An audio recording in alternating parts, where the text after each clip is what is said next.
특별한 우리들의 슬기로운 신앙생활, 오늘의 듣는 묵상은 시편 62편 1절과 2절의 말씀입니다.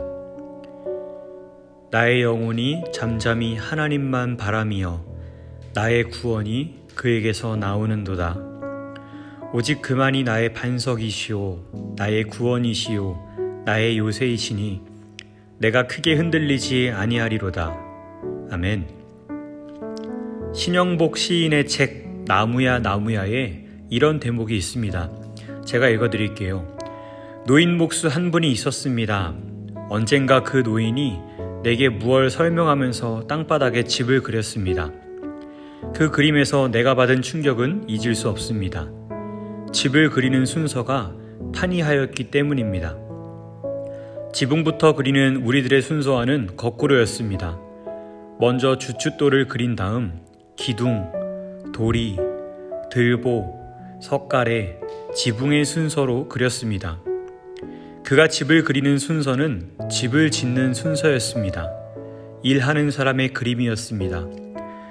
세상에 지붕부터 지을 수 있는 집은 없습니다. 그럼에도 불구하고 지붕부터 그려온 나의 무심함이 부끄러웠습니다. 그렇습니다. 건물을 지을 때에 있어서 가장 중요하면서도 기초가 되는 것은 주춧돌을 세우는 것입니다. 그 주춧돌이 바로 서야만 그 위에 튼튼한 집을 세울 수 있는 것이죠. 오늘 시편의 말씀은 우리에게 익숙한 찬양으로 잘 알려져 있는 고백입니다. 우리의 구원은 하나님께 있으며 그분만이 나의 삶을 다스려 가시고 이끌어 가신다는 시편의 저자의 고백이 바로 오늘 우리의 고백이 되어야 할 것입니다. 그런데 하나님께서 나의 구원이 되심에도 불구하고 우리를 찾아오는 어려움의 순간들은 언제나 있기 마련입니다. 예수님께서도 마태복음 7장 25절에서 이렇게 말씀하십니다. 비가 내리고 창수가 나서 바람이 불어 그 집에 부딪히되 무너지지 아니하나니 이는 주추를 반석 위에 놓은 까닭이요.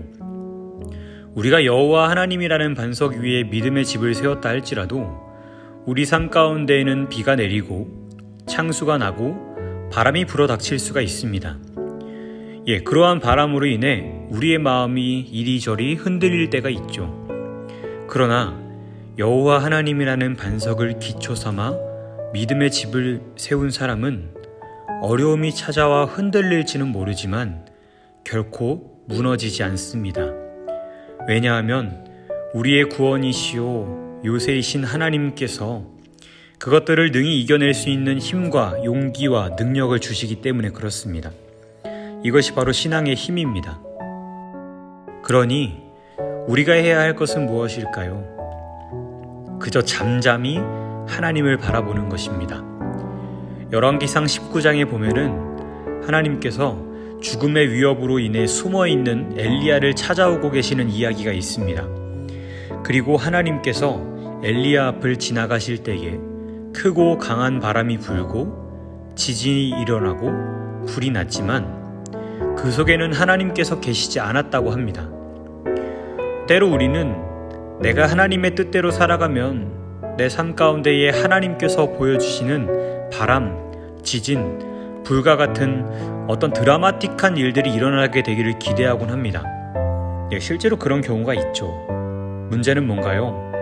그런 일들만 기대한다는 것입니다. 그러나 본문에서 하나님께서는 그러한 바람과 지진과 불과 같은 웅장함 가운데 나타나시는 것이 아니라 세미한 소리 가운데에 엘리야에게 임하십니다. 세미한 소리라고 해서 위력이 없는 것은 아닙니다. 오히려 그 어떠한 바람보다도 거세고 그 어떠한 지진보다도 더 파괴적이며 그 어떠한 불보다 타오르는 힘을 갖고 있는 것이 바로 하나님의 세미한 음성입니다. 그렇기에 우리가 붙잡아야 할 것은 바로 이러한 세미한 소리로 말씀하시는 하나님의 음성입니다. 이 세미한 소리를 붙잡기 위해서 우리는 어떻게 해야 할까요? 가장 먼저 나의 소리를 낮춰야 합니다. 그리고 나에게 말씀하시는 그 음성에 잠잠히 귀를 기울여야 합니다. 그때에 깨달을 수 있습니다. 나의 구원은 하나님에게서 나오는 것이지. 그렇지, 그분만이 나의 반석이시지. 그분이 나의 구원이시고 나의 요새이시지. 내 마음 가운데에 평온함을 주는 하나님의 울림을 경험할 수 있게 될 것입니다. 바라기는 이러한 세미한 음성에 귀를 기울일 수 있는 저와 여러분이 되었으면 좋겠습니다. 이 시간 여러분을 찾아와 말씀하시는 하나님의 음성에 잠잠히 귀를 기울이며 나아갔으면 좋겠습니다.